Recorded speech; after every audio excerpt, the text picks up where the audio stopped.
ker ste me vprašali, če sem bil ponosen. Dva dogodka pa ne imam. Prvi je bil, da mi je čestital Nobelovec. Nisem vedel, bil je v Ljubljani, na drugem poslu, tehnik, niti ne vem danes več na katerem področju, in mi je čestital, sem rekel, Toma, nekaj si naredil verjetno, ker smo prevajali vse, ne? In je čestital. In sem si rekel, no ja, to naj bo osebno zadovoljstvo. No in potem seveda je združenje raslo, doživeli smo marsikaj in potem je bilo izredno vesel sem, lahko bi tudi uporabil, kar ste mi rekli, ponosen, da so bili drugi zadovoljni in ponosni. Ja, najbrž bi se mogel pohvaliti s tem, da sem uspešno izpeljal prehod, medgeneracijski prehod. Namreč prva generacija ustanoviteljev projektnega združenja in moja predhodna predsednika sta pač živela s to idejo od začetka, jaz sem pa tisti kot predstavnik naslednje generacije, ki je mogel nekje s to idejo živeti naprej in mislim, da mi je to uspelo, da v tistem času pač projektno združenje ni izgubilo zagona in enostavno nadaljevalo z programi, ki so jih predhodniki zastavili. Zdaj, bilo je še nekaj malega, ravno v tistem času smo se poslavljali od Cankarjevega doma. Ta prehod je bil majhen boleč zaradi določenih manjših težav, ki so takrat bile. Na to bi bil tudi ponosen, ni pa to, da bi zdaj prav o tem veliko govorili, ampak to je to. Nedvomno mi je veliko pomeni zadeva, da sem pravzaprav lahko imel priložnost sodelovati z zunanjimi strokovnjaki iz različnih področij, bodisi iz Nemčije, tudi iz Amerike. In recimo pa seveda znotraj naše Slovenije pa s temi deli, ki so pravzaprav povezana neposredno s pomembnimi objekti, ne, ki so nastajali v tem času in kjer je bilo treba pač marsikaj narediti tako, da smo lahko potem tudi res se potrkali po prsih in smo videli, da lahko še marsikaj to prinese tudi bodočim generacijam. Nekaj je bilo, ampak ostal mi je najbolj v spominu, da ko smo pripravljali svetovni kongres, je bilo takrat vojna na Balkanu in vse te zadeve, velik je strah vseh, ker imeli smo na Radovljici sestanek pripravljalni za ta izvedbo kongresa in malo sem opazil, da strah, kar je pravzaprav za razumeti, tule vojna, ono, tretje. In me je prišlo v glavo, šel sem v kuhinjo, poprosil kuharja, naj mi da vrečke in v vsako vrečko fižole, kar eno pest.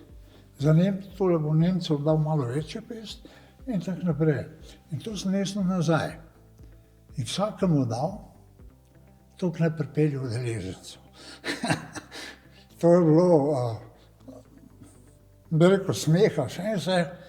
Pa malo je le pomagalo, dobili smo več, kot smo pričakovali. To bi bilo manj. Tega obdobja je že kar nekaj, težko bi rekel, da se zdaj spomnim kakšnega konkretnega dogodka, so pa mogoče vmes tudi kakšni taki, ki niso za javnost. Vsekakor bi pa izpostavil projektne forume, ki so bili v tistih časih še dvodnevni in večer med obema dnevoma je bil namenjen druženju, ki se je tudi lahko potegnilo pozno v noč in tam je bilo ogromno takih projektnih dogodkov, ki se jih z veseljem spominjamo.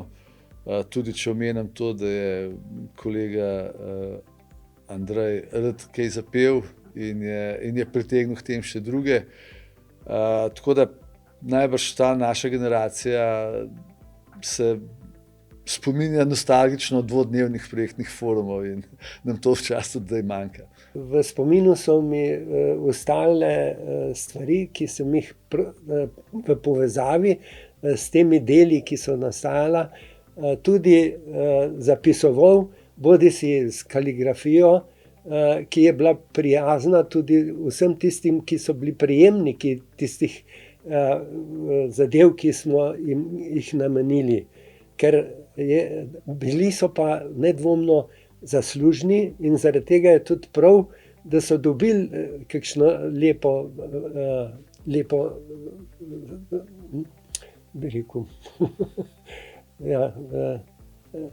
lepo kaligrafsko pisavo in hkrati tudi so imeli možnost, da res to jemljejo kot eno dobro trdnost, ki leži tudi za naprej.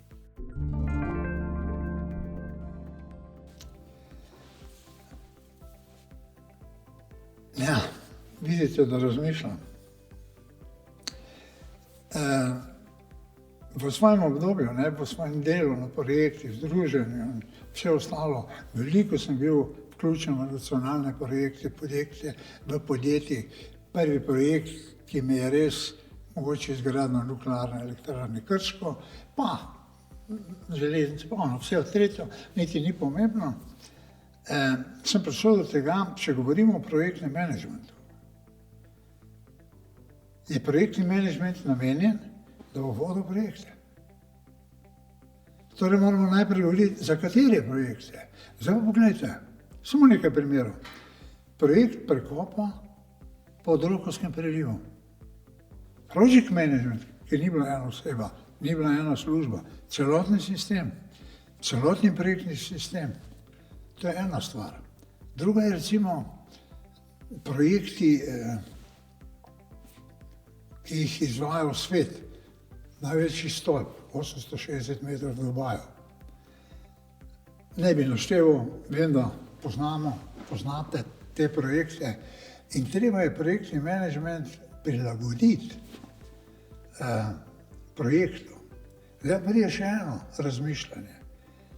Ne samo projektu, tudi celotnemu projektnemu sistemu, o tem pišem v moji knjigi Projekti in mi, ki je objavljena v združenju kot e-knjiga, in z njimi je treba delati.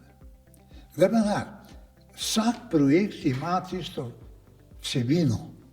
To vsebino delajo različni, na National Geographic čujemo inženirji, in zelo veliko različnih je, ki so dejansko odgovorni za projekt. Če vzamemo gospoda Pipenmacherja, ki je vodi svet za obnovo po poplavah, pa drugače poznam od projekt Pelješac, vidimo, da je to odgovornost in to povezavo med temi na eni strani idejni nosilci in vsebinski in kakorkoli jim rečemo, to so različni projekti, potem so tu na drugi strani izvajalci in potem project management. Project management ne more voditi projekt, če nima vsebine. Vidite, in tukaj vidim smer razvoja project managementa.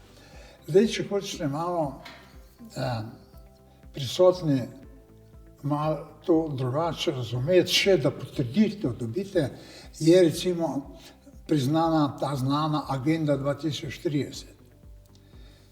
Zdaj, 2030 agendo sem parkrat prebral. Iskal projekte, nekaj je.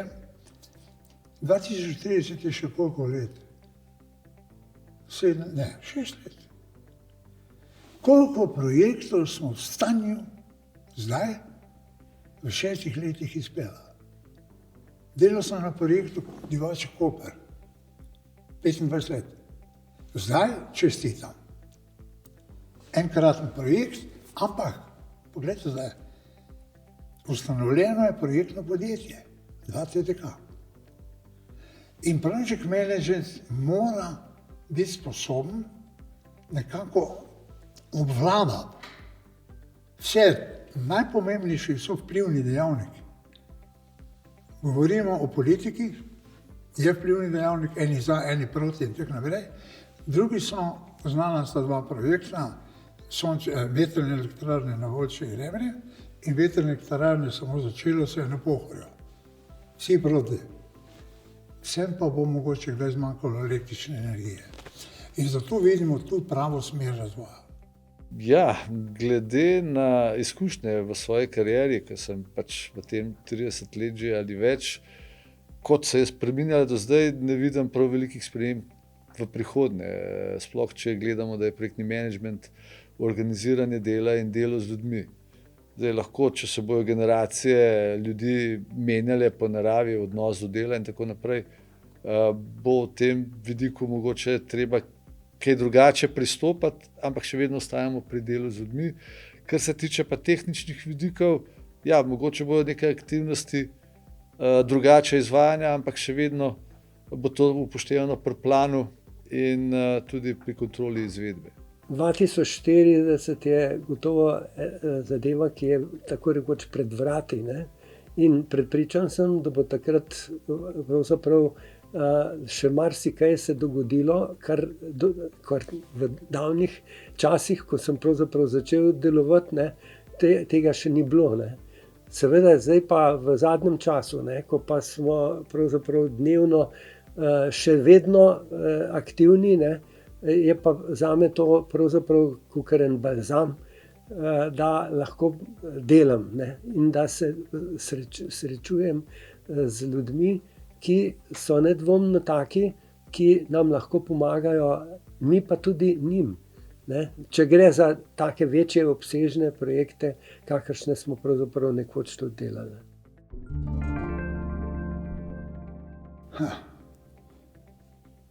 Že to, da sem naredil, pomeni, da verjetno ne bom težko odgovoril. Se strinjam, ampak gledajte, najprej moramo razčistiti, kaj umetna inteligenca je. Vemo, rojstvo leta 1956, tudi vemo. Potem so tu mehanizacija, avtomatizacija, robotizacija, digitalizacija, zdaj pa je umetna inteligenca. Vendar, kdo je inteligenten? So mravlje inteligentne? Je češnja inteligentna? Je kukavica, ki znese jajca v drugo gnezdo, pa baš briga, kaj bo, se opravičuje za to enostavnost.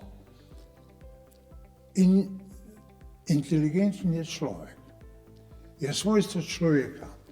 Torej, lahko govorimo o človeški inteligenciji. Zdaj govorimo o neki umetni inteligenciji. Zdaj bomo samo, da boste videli, kaj hočemo odgovoriti. Imam na čakanju zdravnico ginekologinjo. In sem jo vprašal, kaj gleda ona na avtomatizacijo kot zdravnik, kako med seboj to gledate. Je rekla, da smo že probali s tem programom, imeli smo eno težko operacijo, pa smo jih gremo pogledati. In smo dobili spise, kaj lahko vse naredimo, koliko je možnost. Za to pacientko, on je imel pacienta, podobno bolezen, odločim jaz. Lahko mi dobim karkoli, umetna inteligenca mi predlaga, ne samo to, ampak odločim jaz. Potem sem mi pa včasih rekel, veš, če moti umetna inteligenca, ima človek eno neverjetno inteligentno sposobnost. Računalniku, super računalnik, kot ga imamo v Mariboru. Elektriko izklopim, pa ne bo več umetne inteligence. Tako da, koliko pa lahko pomaga projektnemu menedžmentu. Moje mnenje je, da umetno inteligenco rabijo vsi, ki izvajajo. Vse, kar je treba na projektu narediti, jaz, kot vodja projekta ali pa moj tim, če to podjetje rabi umetno inteligenco, to je projektno podjetje, če pa sem jaz z enim timom projektna pisarna, kaj mi lahko pomaga? Veste, da zato vam pravega odgovora ne morem dati. Ne zato, ker ga ne vem. Zato, ker vem, da za obvladovanje projektov rabimo inteligentne projektne menedžerje. To mi pa najbolj paše. Najbrž ne, razen če bomo ratali roboti, pa nam bojo začeli čipe vstavljati. Umetna inteligenca najbrž bo prehranila nekaj časa. Najbrž bojo plani projektov malo bolj realni, če bomo seveda v osnovi pripravili podatke za to, da bo realen plan. Ampak ljudje smo še vedno ljudje s svojimi muhami, značilnostmi, osebnimi lastnostmi in nekaj bo sigurno prispevala, ne bo pa spodrinila ali povsem spremenila projektnega menedžmenta. Težko bi rekel, da bo ta umetna inteligenca spremenila popolnoma ali pa odvrgla tiste ljudi, ki pravzaprav delajo kot sestavni del posameznih področji, na katerih pravzaprav morajo razvijati stvari, ne smejo zaspati v starih časih, kaj smo mi takrat delali in kaj delamo pa zdaj. Namreč razvilo se je precej stvari in tudi pričakujemo še nove, tako da bo treba to tudi vzeti v obzir. Ne. Tako mislim, da je res. Ne. In sem prepričan, da tudi tako bo. Ne. Mislim, da bi bilo tudi prav se dobiti včasih z našimi nekdanjimi sodelavci, ki so delali bodisi v Nemčiji, v Ameriki, tudi še v marsikaterih drugih področjih, kjer smo pravzaprav tudi takrat lahko urejali stvari in mi je to bilo zmeraj v neko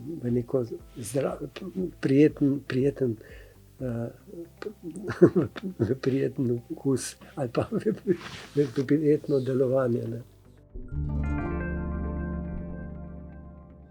Ja, zanimivo, zelo lepo, če bi imel ponovno 20 let. Vem, da jih nikoli več ne bom imel. Vendar sledim projektnemu menedžmentu, oziroma boljše je projektom. In čemu služijo projekti in kakšne projekte bomo merali še kar naprej. Kot penzionist nekemu dela, to delam zelo rad. In zdaj sledim podnebnim spremembam, krizam, kaj človeštvo potrebuje, naraščanje temperature, morske gladine. Spomnim se besed gospoda Lenarčiča, pilota, pilot leta je bil, dvakrat obkrožil Zemljo in mi enkrat rekel, ne vem, kako to, da se pripravlja pomanjkanje vode, če pa toliko vode na naši zemlji. Veste, in s tem hočem samo nakazati, da svet se sooča z spoznanjem, svet smo tudi mi, pa tudi ostali deli ekosistema, da bodo podvrženi, bodo nastopile spremembe. Zdaj pogledajte, na svetu je po objavi 15. novembra lansko leto skoraj že 8 milijard ljudi. Ko sem se jaz rodil, jih je bilo 2 milijardi, pa malo manj kot pol. 2,5. Sej, nisem še 120 let star, mi še veliko manjka, ampak to je veliko, ta prirastek. Temu treba da hrano, stanovanje, izobrazbo, šolanje. Slovencev nas je 2 milijona 150 tisoč. Svet je resno ogrožen. Zelo resno ogrožen in kako bomo to vladali? S projekti, s programi projektov. In lejte, v svoji zadnji knjigi, ki sem jo že omenil, ne delam reklame, sem prišel do spoznanja. Človeštvo postaja nemočno, da bi obvladovalo, kaj se dogaja. Nemočno. Kako bomo spravili nazaj iz 1,5 letnega prirastka toplote na Zemlji, pa let, ki se zdaj tali, zadnji primer, kako bomo to spravili v tisto stanje, ki bo nas zadovoljilo in preživelo 8 bobov. Mars to ne bo.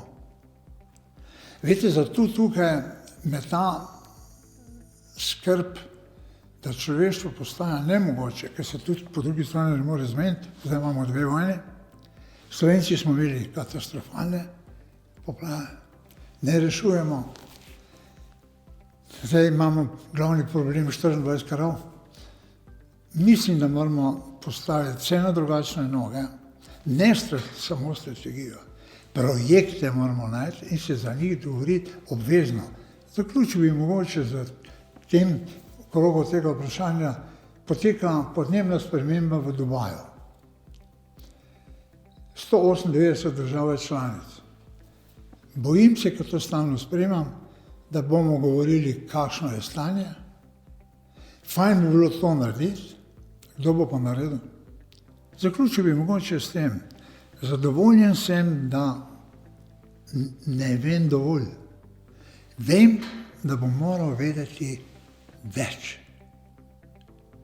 Da bom moral in vem, da bom moral narediti vse, da bi vedel več. Vendar imam eno težavo. Projekt mojega življenja gre počasi v koncu. Zanimivo vprašanje. Jaz sem se odločil za pot projektnega menedžmenta pri 30 letih, ne pri 20. Pač, a je to smola, je sreča, dejstvo je, da sem ta prvi bil kreativc, šele potem menedžer in organizator. Pot karierna me je v to potegnila. In ja, če bi to vedel pri 20, bi najbrž se takrat odločil ponovno ali pa kasneje. Odgovor je definitivno biti to delal, kar delam. Zdaj, a bi bilo to pri 20 ali kaj kasneje, je pa stvar situacije. Srečni so tisti, ki v srednji šoli že vejo, kaj bojo v življenju počeli. Ja, zelo verjetno bi bilo, da bi se tudi še vedno pojavil kot projektni menedžer, tudi kot sestavni del v nekih teh zadevah, ki so nedvomno še vedno in bodo še dolgo tudi pomembne za katerokoli področje delovanja. Na področju gradbeništva, na področju dejanskih srečanj s temi kvalitetnimi ljudmi, s katerimi sem recimo pred leti res se srečeval z njihovo zelo predvideno delovanje, ki je bilo pravi balzam tudi za tiste, ki smo pravzaprav imeli možnost, da smo se z njimi pogovarjali in da so ti pogovori tudi prinesli nove stvari, s katerimi smo potem tudi lažje delovali.